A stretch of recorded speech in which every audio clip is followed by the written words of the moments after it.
ಅನ್ವಯಿಸಿದರೆ ಅಥವಾ ರೆಸೋನೇಟ್ ಆದರೆ ಮಾತ್ರ ತೊಗೊಳ್ಳಿ, ಇಲ್ಲಾಂದರೆ ಬಿಟ್ಬಿಡಿ.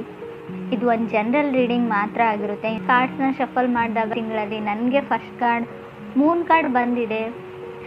ಮೂನ್ ಕಾರ್ಡ್ ಕೆಲವೊಮ್ಮೆ ಶೇಡಿ ಆಗಿರುತ್ತೆ, ಅಂದರೆ ಸ್ವಲ್ಪ ನೆಗೆಟಿವ್ ಇರುತ್ತೆ, ಬಟ್ ಕೆಲವೊಮ್ಮೆ ಮೂಡಿ ಪರ್ಸನ್ನ ರೀಪ್ರೆಸೆಂಟ್ ಮಾಡುತ್ತೆ. ಸೊ ನೀವು ತುಂಬ ಮೂಡಿ ಇದ್ದೀರೋ, ಅವಾಗವಾಗ ಮೂಡ್ ಅಪ್ಸೆಟ್ ಆಗುತ್ತೋ, ಅವಾಗವಾಗ ಒಂಟಿಯಾಗಿರ್ಬೇಕಂತ ಅನಿಸುತ್ತೋ, ಅವಾಗವಾಗ ವಿತೌಟ್ ರೀಸನ್ ಯಾವುದೇ ಕಾರಣ ಇಲ್ಲಾರ್ದೇ ನಿಮಗೆ ಬೇಜಾರಾಗುತ್ತೋ, ಆ ಥರ ನೀವಿದ್ದೀರೋ ಅಥವಾ ನೀವು ಆ ಥರ ಇರೋ ವ್ಯಕ್ತಿ ಜೊತೆ ಕನೆಕ್ಟ್ ಆಗಿರ್ಬೋದು. ಅಥವಾ ಎಮೋಷ್ನಲ್ ಬ್ಲಾಕೇಜ್ ಅಂತ ಹೇಳ್ತೀವಿ ಮೂನ್ ಕಾರ್ಡ್ ಬಂದರೆ. So may be single parent ಇರ್ಬೋದು, ಅಥವಾ ನಿಮ್ಗೆ ಈಗಾಗಲೇ ಒಂದು ಸಣ್ಣ ಮಗು ಇರ್ಬೋದು ಅಂತ ಹೇಳುತ್ತೆ. ಸೊ ತುಂಬ ಸ್ಟ್ರಗಲ್ನ ಹೇಳ್ತೀನಿ. ಅಗ್ರೆಷನ್, ತುಂಬ ಕೋಪ ಬರ್ತಾ ಇದೆ ನಿಮಗೂ ನಿಮ್ಮ ಪಾರ್ಟ್ನರ್ಗೂ. ಟೆನ್ಷನ್ ಹೇಳ್ತೀನಿ. ಏನೋ ಯಾವುದಕ್ಕೋ ನಾನು ಖುಷಿಯಾಗಿರ್ತೀನ ಮುಂದೇನಾದರೂ ಅಥವಾ ಇಲ್ವಾ, ನನ್ನ ಲೈಫ್ ಇಷ್ಟೇ ನಾನು ಕೆಲವೊಂದು ಥಾಟ್ಸ್ ನಿಮಗೆ ಬರ್ತಾ ಇದೆ. ಮೂನ್ ಕಾರ್ಡ್ ಕೆಲವೊಮ್ಮೆ ಪಾಸ್ಟ್ನ, ಅಂದರೆ ಕಳೆದೋಗಿರೋ ಮೆಮೊರೀಸ್ ಆಗಿರ್ಬೋದು, ಅಥವಾ ಹಿಂದೆ ಇರೋ ಪರ್ಸನ್ನ ಕೂಡ ನಿಮ್ಮ ಫ್ಯೂಚರಲ್ಲಿ ತಂದು ನಿಲ್ಲಿಸುತ್ತೆ ಅಂತ ಹೇಳ್ಬೋದು. ಪಾಸ್ಟ್ ಪರ್ಸನ್ನ, ಪಾಸ್ಟ್ ಲೈಫ್ನ. ಮೇ ಬಿ ಫೈನಾನ್ಷಿಯಲ್ ಫೈನಾನ್ಷಿಯಲಿ ನೀವೇನಾದರೂ ಬಿಲ್ಡ್ ಮಾಡಬೇಕು ಅಂತ ಅಂದ್ಕೊಂಡಿದ್ರೆ ಬರೋ 2.5 years ನಿಮಗೆ ತುಂಬ ಒಳ್ಳೆಯದು. ಸ್ಟೆಬಲ್ ಆಗೋಕ್ಕೆ ಅಂತ ಹೇಳುತ್ತೆ. ಹೈಯರ್ ಸ್ಟಡೀಸ್ಗೂ ಕೂಡ ತುಂಬ ಒಳ್ಳೆಯದು. ಬಟ್ ನಿಮ್ಮ ಹತ್ರ ಡಿಸೈರ್ ಇದೆ, ಅದು ನೀವು ಅದನ್ನು ಮಾಡಬಹುದು. ಸ್ವಲ್ಪ ನಿಮ್ಮ ಫೀಲಿಂಗ್ಸ್ನ ಯಾವಾಗಲೂ ಸಡನ್ನಾಗಿ ಎಮೋಷ್ನಲ್ ಆಗಬೇಡಿ ಅಂತಲೇ ಕಾರ್ಡ್ ಹೇಳ್ತಾ ಇದೆ. ಸೆಕೆಂಡ್ ಕಾರ್ಡ್ ನನಗೆ ಮೇ ಬಿ ನೀವು ಕಟಕ್ ರಾಶಿಯವ್ರ ಜೊತೆ ಕನೆಕ್ಟ್ ಆಗಿದ್ರು ಕೂಡ ಮೂನ್ ಕಾರ್ಡ್ ಬಂದಿರುತ್ತೆ. ಸೆಕೆಂಡ್ ಕಾರ್ಡ್ ನನಗೆ 6 of Wands ಬಂದಿದೆ. 6 of Wands ಬಂದಿರೋದ್ರಿಂದ ಸೊ ಮೇ ಬಿ ನಾನು ನಿಮಗೆ ತುಂಬ ಏನು ಹೇಳ್ತೀನಿ, ಟ್ರಾನ್ಸ್ಫರ್ಮೇಷನ್ ಅಂತ ಹೇಳ್ತೀನಿ. ಸ್ಟ್ರಗಲ್ ಇರ್ಬೋದು ಮೂನ್ ಕಾರ್ಡಿಂದ. ಸೊ ಮನಸ್ಸಿಗೆ ಸಂಬಂಧಪಟ್ಟಿರೋ ಸ್ಟ್ರಗಲ್ ಆಗಿದೆ. 6 of Wands ಇರೋದ್ರಿಂದ ನಾನು ಗ್ರೀನ್ ಲೈಟ್ ಹೇಳ್ತೀನಿ. ಸೊ ನೀವೇನು ಮಾಡ್ತಾ ಇದ್ದೀರಾ, ಸಮಥಿಂಗ್ ನೀವೇನಾದರೂ ಬಿಲ್ಡ್ ಮಾಡ್ತಾ ಇದ್ದರೆ ಕ್ರಿಯೇಟಿವ್ಲಿ, ನೀವು ಕನೆಕ್ಟ್ ಆಗಿರೋ ಪರ್ಸನ್ ಕೂಡ ಆಗಿರ್ಬೋದು. ಇದು ಕಂಟಿನ್ಯೂ ಮಾಡಿ ಅಂತ ಕಾರ್ಡ್ ಹೇಳ್ತಾ ಇದೆ. ಥರ್ಡ್ ಕಾರ್ಡ್ ನನಗೆ ಸ್ಟಾರ್ ಕಾರ್ಡ್ ಬಂದಿದೆ. ತುಂಬ ಹೋಪ್ ಇದೆ. ಕೆಲವೊಮ್ಮೆ ಸ್ಟಾರ್ ಕಾರ್ಡ್ ಬಂದರೆ ಮೇ ಬಿ ನೀವು ಕುಂಭ ಅಥವಾ ಕನ್ಯಾ ರಾಶಿಯವ್ರ ಜೊತೆ ಕನೆಕ್ಟ್ ಆಗಿರ್ಬೋದು.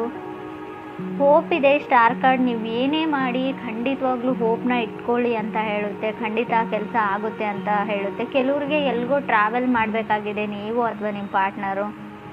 ಸೊ ನಿಮ್ಮ ಪಾರ್ಟ್ನರ್ಗೋಸ್ಕರ ನೀವು ಪ್ರೇ ಮಾಡ್ತಾ ಇದ್ದೀರೋ, ನಿಮಗೋಸ್ಕರ ನಿಮ್ಮ ಪಾರ್ಟ್ನರು. ಅಥವಾ ಕೆಲವ್ರಿಗೆ ತುಂಬ ಹ್ಯಾಪಿನೆಸ್ ಇದೆ, ನಮ್ಮ ಖುಷಿ ಹೀಗೆ ಇರಲಿ ಅಂತ ದೇವ್ರ ಹತ್ರ ಪ್ರೇ ಮಾಡ್ಕೊಳ್ತಾ ಇರ್ಬೋದು.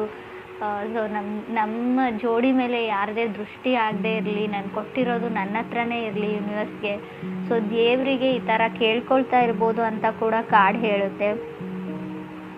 ಫೋರ್ತ್ ಕಾರ್ಡ್ ನನಗೆ ನೈಟ್ ಆಫ್ ಸೋರ್ಡ್ಸ್ ಬಂದಿದೆ. ಸೊ ಯಾರು ತುಂಬ ಗಡಿಬಿಡಿಯಲ್ಲಿದ್ದಾರೆ, ರಶಲ್ಲಿದ್ದಾರೆ ನಿಮ್ಮ ಜೊತೆ ಮಾತಾಡೋಕ್ಕೆ, ಕಮ್ಯುನಿಕೇಟ್ ಮಾಡೋಕ್ಕೆ. ಸೊ ನೀವು ರೆಸ್ಪಾಂಡ್ ಮಾಡ್ತಾ ಇಲ್ಲ ರೈಟ್ ಅವೇ ಅಂತ ಅವ್ರಿಗೆ ಅನ್ನಿಸ್ತಾ ಇದೆ. ಅವ್ರು ತುಂಬ ರಶಲ್ಲಿದ್ದಾರೆ, ನೀವು ತುಂಬ ಸ್ಲೋ ಮೋಷನು. ಸೊ ಸ್ವಲ್ಪ ಎಲ್ಲೋ ಅವ್ರಿಗೆ ಕ್ಲ್ಯಾಶಸ್ ಅಂತ ಹೇಳ್ಬೋದು. ಅವ್ರ ಮನಸ್ಸಲ್ಲೇ ಯೋಚನೆ ಮಾಡ್ತಾರೆ, ಮೂನ್ ಕಾರ್ಡ್ ಇರೋದ್ರಿಂದ ನಾನೇ ಅವ್ರ ಹಿಂದೆ ಹೋಗ್ತಾ ಇದ್ದೀನ, ಅವ್ರಿಗೆ ನಾನೇ ಇರಿಟೇಟ್ ಮಾಡ್ತಾ ಇದ್ದೀನ, ಅವ್ರಿಗೆ ನಾನು ಇಷ್ಟನೋ ಇಲ್ವೋ ಅಂತ ನೀವು ಅಥವಾ ಅದರ್ ಪರ್ಸನ್ ತುಂಬ ಯೋಚನೆ ಮಾಡ್ತಾ ಇದ್ದೀರಾ. ಮೂನ್ ಕಾರ್ಡ್ ಓವರ್ ಥಿಂಕಿಂಗ್ನ ಕೂಡ ರೀಪ್ರೆಸೆಂಟ್ ಮಾಡುತ್ತೆ. ಹುಷಾರಾಗಿರಿ. ಫಿಫ್ತ್ ಕಾರ್ಡ್ ನನಗೆ 7 of Swords ಬಂದಿದೆ. ತುಂಬ ಚಾಲೆಂಜ್ ಅಂತ ಅನಿಸೋ ಪರ್ಸನ್ ಜೊತೆ ನೀವು ಕನೆಕ್ಟ್ ಆಗಿದ್ದೀರೋ ಅಥವಾ ನೀವೇ ತುಂಬ ಕಾಂಪ್ಲಿಕೇಟೆಡ್ ಆಗಿದ್ದೀರೋ ಅಂತ ಕಾರ್ಡ್ ಹೇಳುತ್ತೆ. ಸೊ ಟ್ರಸ್ಟ್ ಇಶ್ಯೂಸ್ ಅಂತ ಹೇಳ್ಬೋದು. ನಂಬಿಕೆ ಪ್ರಶ್ನೆ ಇದೆ, ಆ ವ್ಯಕ್ತಿನ ನಂಬೋದಾ ಇಲ್ವಾ ಅಂತ. ಕ್ರಾಸ್ ವಾಚರ್ಸ್ಗೂ ಅಷ್ಟೇ, ಅದರ್ ಪರ್ಸನ್ಗೂ ಅಷ್ಟೇ, ನಾನು ನಂಬೋದಾ ಅಥವಾ ಇಲ್ವಾ. ಸೊ ನಂಬಿಕೆ ಬರ್ತಾ ಇಲ್ಲ ಅಂತ ಹೇಳ್ಬೋದು. ಸೊ ಮೇ ಬಿ ಈ ಥರ ಹೇಳ್ತಾ ಇದ್ದೀನಿ ಅಂತ ಅಂದ್ಕೊಳ್ಬೇಡಿ. 7 of Swords ಇರೋದ್ರಿಂದ ಆಲ್ರೆಡಿ ನೀವು ಕಮಿಟ್ ಆಗಿದ್ರೋ, ರಿಲೇಷನ್ಶಿಪ್ಪಲ್ಲಿದ್ರೋ, ನಿಮ್ಮ ಪಾರ್ಟ್ನರ್ನ ನಿಮ್ಮ ಬೆಸ್ಟ್ ಫ್ರೆಂಡ್, ಸೊ ಯಾವ ಥರ ಹೇಳಿ, ನಿಮ್ಮ ಬೆಸ್ಟ್ ಫ್ರೆಂಡ್ ಕಿತ್ಕೊಂಡು ಹೋದ್ರು ಅಂತ ಹೇಳಲ್ಲ, ಅಥವಾ ಬೆಸ್ಟ್ ಫ್ರೆಂಡ್ ಜೊತೆನೇ ಅವ್ರು ಕನೆಕ್ಟ್ ಆಗಿದ್ದಾರೆ ನಿಮ್ಗೆ ತಿಳಿದೇ ಇರೋ ಹಾಗೆ ಅಂತ ಹೇಳ, ನೀವೇನಾದರೂ ಅಂದ್ಕೊಳ್ಳಿ. ಬಟ್ 7 of Swords ಇರೋದ್ರಿಂದ ಥರ್ಡ್ ಪರ್ಸನ್ ಖಂಡಿತ ಇದ್ದಾರೆ. ಆ ಪರ್ಸನ್ ನಿಮಗೂ ಗೊತ್ತು, ನಿಮ್ಮ ಫ್ರೆಂಡೇ ಆಗಿರ್ಬೋದು, ನಿಮಗೆ ಗೊತ್ತಿರೋ ವ್ಯಕ್ತಿ ಆಗಿರ್ಬೋದು. ಬಟ್ ಅವರು ನಿಮ್ಮ ಅದರ್ ಪರ್ಸನ್ ಅಥವಾ ಪಾರ್ಟ್ನರ್ ಜೊತೆ ಕನೆಕ್ಟ್ ಆಗಿದ್ದಾರೆ ಅಂತ ಹೇಳ್ಬೋದು. ಅದು ಆ ಥರ ಮಾಡಿರ್ಬೋದು. ಯಾರ್ದೋ ಬಾಯ್ ಫ್ರೆಂಡ್ ಅಥವಾ ಗರ್ಲ್ ಫ್ರೆಂಡ್ನ ಸೊ ಮೇ ಬಿ ನೀವು ಸ್ಟೋಲ್ ಮಾಡಿರ್ಬೋದು ಅಂತ ಹೇಳುತ್ತೆ.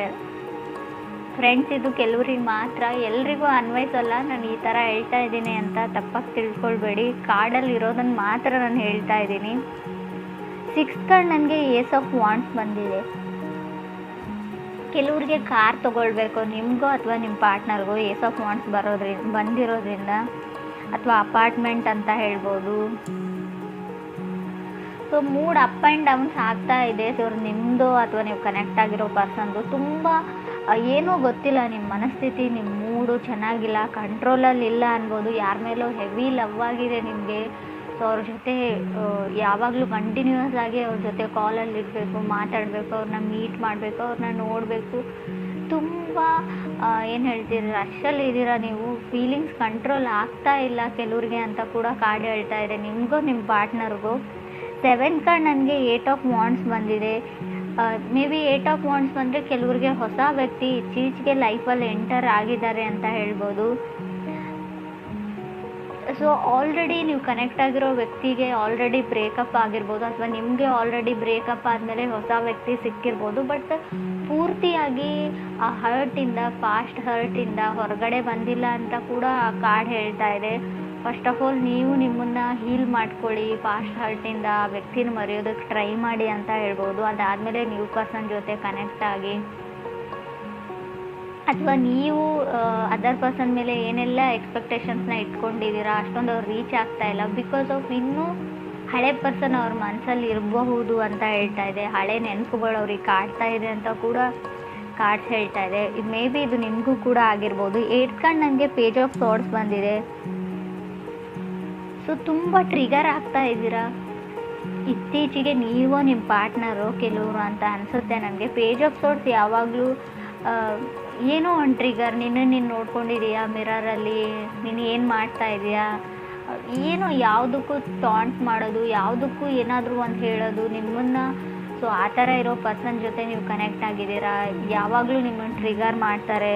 ಸೊ ಒಂದು ಡ್ರಾಮಾ ಕ್ರಿಯೇಟ್ ಮಾಡ್ತಾರೆ. ಸೊ ನಿಮಗೆ ಅಷ್ಟೊಂದು ರೆಸ್ಪೆಕ್ಟ್ ಕೊಡ್ತಾ ಇಲ್ಲ ಕೆಲವರಿಗೆ ಅಂತ ಹೇಳ್ಬೋದು. 9th ಕಾರ್ಡ್ ನನಗೆ 4 ಆಫ್ ಸಾರ್ಡ್ಸ್ ಬಂದಿದೆ. ಸೊ ಹೋಪ್ಲೆಸ್, ನೆಗ್ಲೆಕ್ಟೆಡ್ ಅಂತ ಹೇಳ್ಬೋದು. ನಿಮ್ಮನ್ನು ಅವ್ರು ನೆಗ್ಲೆಕ್ಟ್ ಮಾಡ್ತಾ ಇದ್ದಾರೆ. ಸೊ ಮೇ ಬಿ ನೀವೇ ನಿಮ್ಮನ್ನು ಹೇಟ್ ಮಾಡ್ಕೊಳ್ತಾ ಇರ್ಬೋದು. ನೋ ಬಡಿ ಲವ್ಸ್ ಮೀ ಅಂತ, ನನ್ನನ್ನು ಯಾರೂ ಇಷ್ಟಪಡಲ್ಲ, ಐ ಆಮ್ ನಾಟ್ ಗುಡ್ ಅಂತ ನಿಮಗೆ ಅನ್ನಿಸ್ತಾ ಇರ್ಬೋದು.